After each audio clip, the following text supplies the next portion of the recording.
We must. We must. We must. We must. We must talk about your club. We must.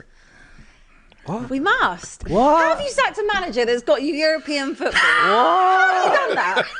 How have you? That's your best finish in what, 3 years? How have you done that? What? Free? 2. 2. All right, 2 years. How have you done that? What's going on with your club? Explain. What is going on at Stamford? My mate sent me a message today. Let me see if I can get it right. Massive Chelsea fan, lives in Qatar, and he just said, where is it? What did he say? He's shocked. What is going on at Chelsea? Why did Pochettino leave? He was on a high. Well, there's multiple reasons. I think first thing, we can't ignore the fact that up until the last 5 games, Chelsea were 10th, 12th all season. Yeah, but that's not where you usually. I know it's not where we finished, but you don't. 33 out of 38. If you're really truly evaluating a season, you don't evaluate 5 games, especially 2 of them against Bournemouth and Nottingham Forest, where the performances were still a bit, ropey and could have gone either way. You do evaluate over 38 games. And I think the second most important reason is mostly likely the fact that they're not even pulling in the same direction. I've said that so many times all season. The board are trying to sell Gallagher. They're trying to sell Chalobah for pure profit. They're building in what they feel to believe is a more technically, exciting Brazilian-esque, team in terms of Estavo and Kenji Pires and Enzo and Caicedo. And we know Pochettino's philosophy is not geared in a very possession-based way. It's more pressing off the ball, but also a little bit more transitional, a bit more back and forth. I think they could have, found a bit of balance in terms of the best of both worlds, because I don't think either direction is pulling us to the top. I think there needed to be a bit of a blend between the both of them. However, they obviously don't see it like that, and they wanted to push in a different direction. I don't really feel like most of us as Chelsea fans are looking at Pochettino thinking, damn, we were really looking forward to next season, like he was going to smash it. We don't know what was going to happen with Pochettino. But he stabilised the thing. He stabilised it. You finished. The players, you're in the Europa League. Yeah, the players talking about really Europa liked League. him. The players really liked him, and the players were playing for him. Yeah, and the players seem to be a little bit annoyed, to put it nicely, that he's gone. I saw Nicholas Jackson. And but more importantly, it's the people on the shortlist that I'm concerned about, because none of them are really ready to be in this seat. Like, a lot of them maybe have potential, just like the players, but they're not ready to actually manage Chelsea because it's such a massive jump. Let's talk a little bit about that shortlist. So you've got Enzo Maresca, who of course is currently the manager at Leicester City. He was Pep's number 2. Right, so maybe you're going a bit like the Arteta battle of the bridesmaids. Right, you've also got Kieran McKenna, who's done a great job bringing up Ipswich, brought them up 2 divisions. Yeah, he's also been lined up for it, and also Thomas Frank of why are you laughing? That's the worst one on the list, by the way. Of Brentford. Yeah. I mean, that one makes no sense. Thomas Frank shouldn't even be on the shortlist. If they want to play a more possession-based game... And Gareth Southgate, I heard as well.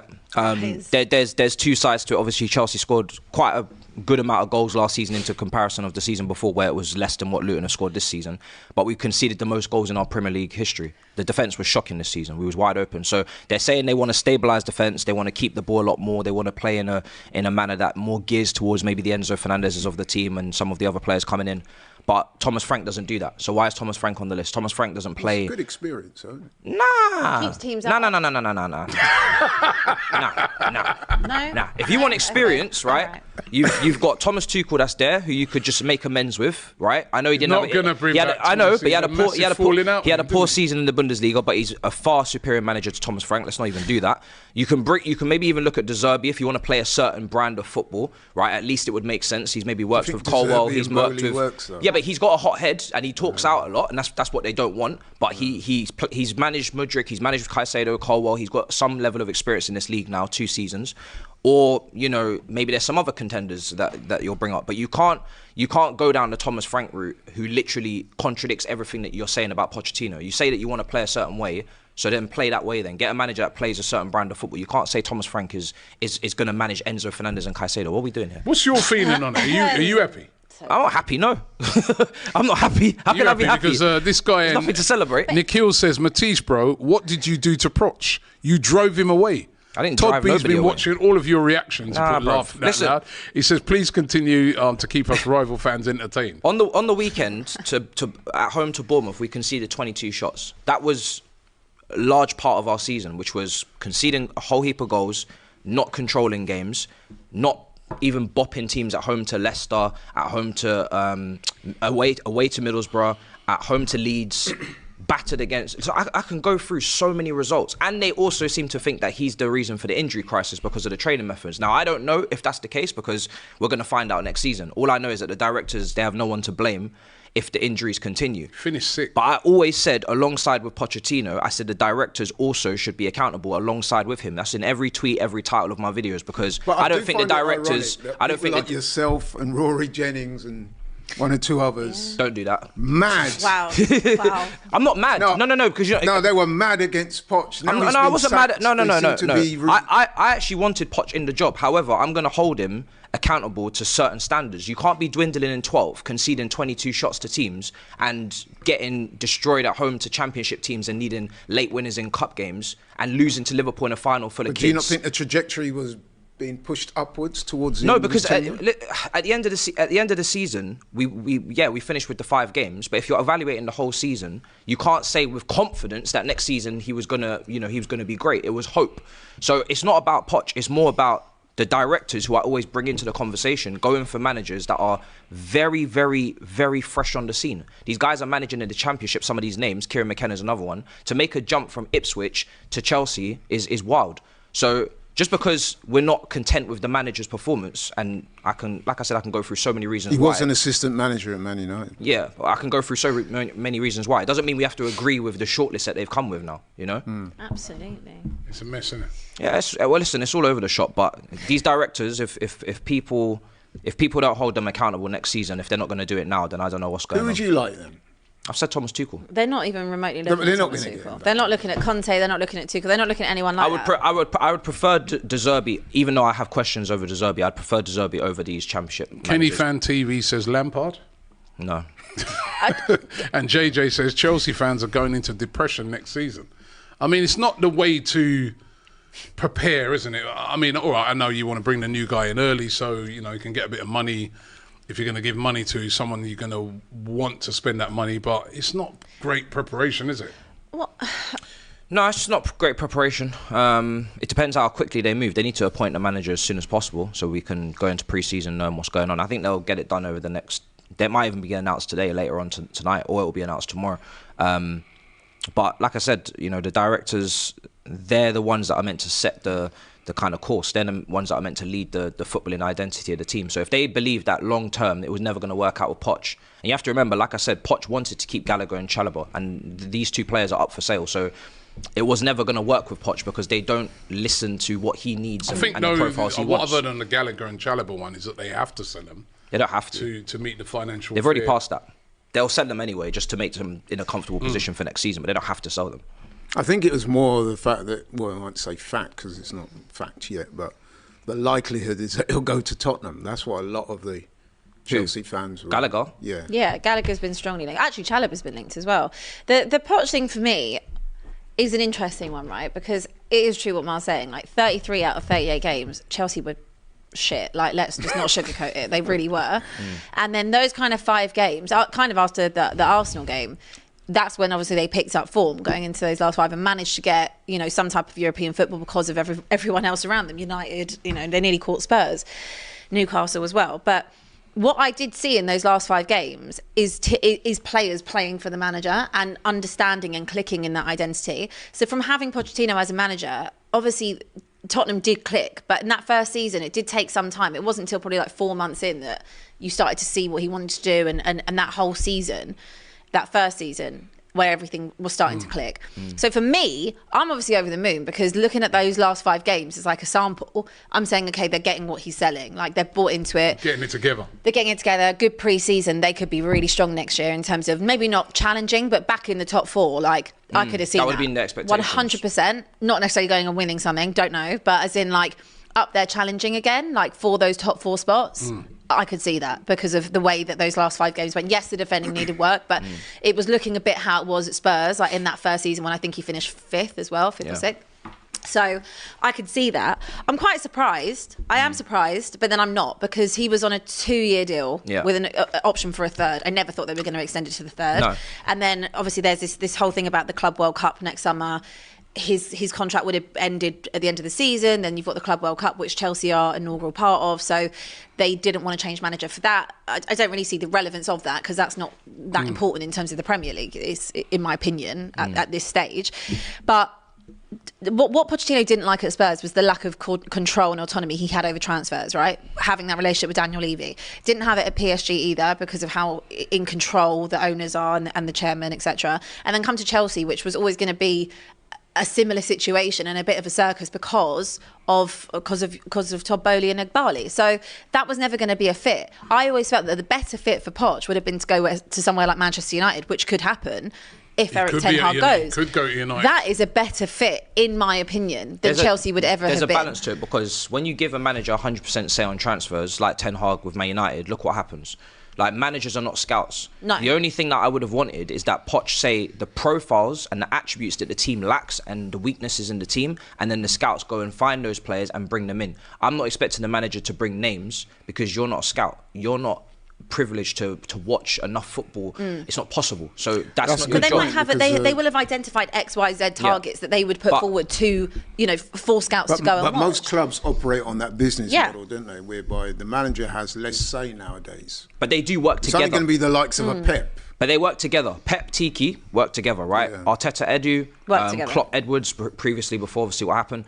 That's the way to go about it. What we're doing, in my opinion, is not that, because we're not working with the manager. If we appointed Poch, they did extensive research going into this appointment to say, right, we want this manager. That means you need to find out what his system is, how he plays, and you need to build the team in that manner. You build the team based on the manager, not based on your ideas of what you think football is, because unless you're going to appoint the guy that matches the squad. But that's what they're looking at. That's what they have to do. The business model of most clubs now is they have a sporting director, they have a team. Yeah. They have in mind certain players that fit their criteria that they want to go for. They bring in the players. You bring in the manager first, then the players. Really, you should. The manager has a bit of input into that, though. Whereas they brought in the players. Although they're going to be on their 5th manager in 2 years, Chelsea. It's absolutely crazy. It's worse than Abramovich. That's what I said, Apart from they're not winning nothing. That's what I said. Because they went and bought all these players, and then you're just giving it to it. It's like, me buying you all these things and saying, work with it. And you're like, well, it's nothing that I'm used to or want to work with. They can't get my ideas. But you used to be able to go and get any manager you wanted. This is where I see a completely different Chelsea from the one I grew up with and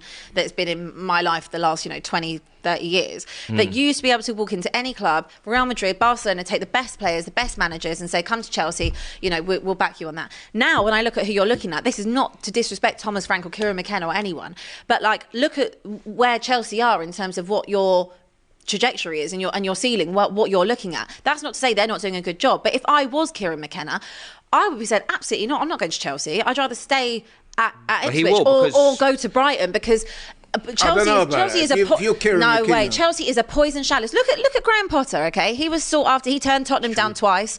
Okay, he decided to go to Chelsea. They gave him four months, and then he was out the door. Like, what's to say that if you would have stuck with Graham Potter, that might have worked? I think top managers, I hear what you're saying, but managers that are in the Championship right now who really shouldn't be even in the running for a Premier League job of that level, they're going to take that job. Well, you say that. It's an opportunity to change. It's an opportunity to change the status quo. There's a good super chat here from Uncle Summy. He says Pep was Barca B manager. Arteta was an assistant manager. Xavi Alonso was Real Sociedad B manager. Why is Kieran McKenna wild? Tuchel doesn't fit the desired possession style either, which he doesn't, does he? What you're talking about? No, he doesn't. He doesn't suit the squad. But I know what I'm getting with Tuchel. Whereas, but you're not going to get the league though. No, I'm not going to get the league. No, but I might get 10th. I might get 8th. Your owners want the league. Yeah. Right. Which is the right thing to do. He was in charge there. He was nowhere near the league, was he? Really, when you think about it. So he wasn't really given enough time. He had the same amount of time that less time to challenge for the league than any of the managers challenging right now. So, well, listen, it's another Chelsea merry-go-round. So out of everybody, then Tuchel's. I don't want any of them. Whoever comes in. Who do you want then? I don't want anyone. Any of these. Which means you don't want anyone. No manager. Listen, whoever who do you want? You got to have someone. I've already said who I want. I'm not going to give you. I don't have a list. Yeah, I've already said that loads of times. McKenna is quite an interesting. I don't know Kieran McKenna well enough to say that I want. He comes with a very good reputation. If you listen or read what people say about him. I know he does. He's been promoted back to back. He's a young, ambitious manager. You got a bunch of young players. To me, that seems like a good fit. It's Chelsea, though. I wouldn't touch it if I was him. It's Chelsea. No, but if you're a young, ambitious manager, something like that. You know the thing is about it, right? Where I'd say it's a bit different to, like, say, even like you look at the Arteta thing, and are Chelsea going to give that time to a Kieran McKenna if he comes in? It's what Abby said. We saw it with Graham Potter, innit? They didn't really give him time. It's kind of like. Do you know what? If I was Kieran McKenna and I wanted to move away from Ipswich, I'd go to Brighton. So you can see that most people would rather. I'd rather Kieran McKenna than Thomas Frank. Should get Mark Warnock out Edmund says Chelsea hiring Ollie's assistant is Bowley's magic. Oh yeah, David Moyes. He's free. He was, you know what? He was pretty lively on the last show, but since then it's just all falling apart again for. I'd rather Kieran McKenna than David Moyes and bloody Thomas Frank. I'll tell you that now. I don't even know Kieran McKenna. What's wrong like with that. Thomas Frank though? Thomas Frank is Robbie, please don't do this What's to me. Wrong You with don't Thomas respect Frank? He's an established Premier League manager. You don't respect my club. No, you don't respect my club. He's established. No, hold on. He's an established Premier League manager. Cool. Go and manage West Ham then. Go and manage West Ham. If he had a bigger job? What's wrong with West Ham? You can say that with anyone. I think you're being a bit snobbish towards Thomas Frank. I'm not being snobbish. Yeah, it's coming across that. Please tell me the football that Brighton play with the long throws and Brentford, right? No, but it's pragmatism. Yeah. He's working with what he's got. So why do I need pragmatism to manage? No, I'm saying his way he manages Brentford is to keep them in the Premier League, which he's done. I've got Esteval, Messinho, the next Neymar, the next Ronaldinho coming in, right? Is Thomas Frank a good manager? I've got Kendry Pires coming in, right, from Ecuador. Why on earth would I give them to Thomas Frank next? But why would I do that? You also because you consider him beneath. Yeah. No, I don't consider. It's not about being beneath. It's about mirroring the players with the manager. That is not making sense.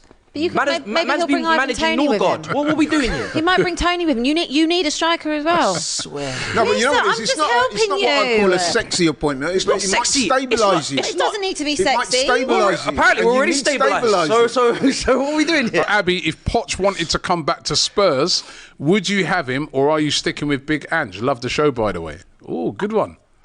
Sticking with Ange, but Oh, she had a bit of doubt in there. There's a bit of doubt in there. there was no doubt. What I will say is absolutely sticking with Ange, backing Ange. But what I would say is it's all forgiven, Poch. You can come home anytime you want. No, you and expressions are shameless. No, but isn't Poch going back a bit like that? If you're a man and you have your girlfriend and then you split up and then she goes with somebody you know. And yeah, but I feel like it's one of those things where, look, we all know he didn't necessarily really want to go to Chelsea. He wanted to come back to Spurs, and then that didn't materialise. So he ended up going to Chelsea, and then he never kissed the badge. He literally twerked for Spurs the whole year. It's similar to Mourinho for us. Like, he didn't win anything, so it doesn't matter. No, like he openly said how much he still loves us. You know, just the day before they came and played us. And beat you. No, but just the fact that he went to Chelsea, it doesn't tighten your craw. Yeah, it does. And obviously that's hurt us. And you know, we've called him a snake all year. But because he went there as an undercover op and didn't do anything good, you know, it's fine. He can come back. Okay, Moses Francis says, after a long time, Abby speaks sense. You clearly don't listen every week, then.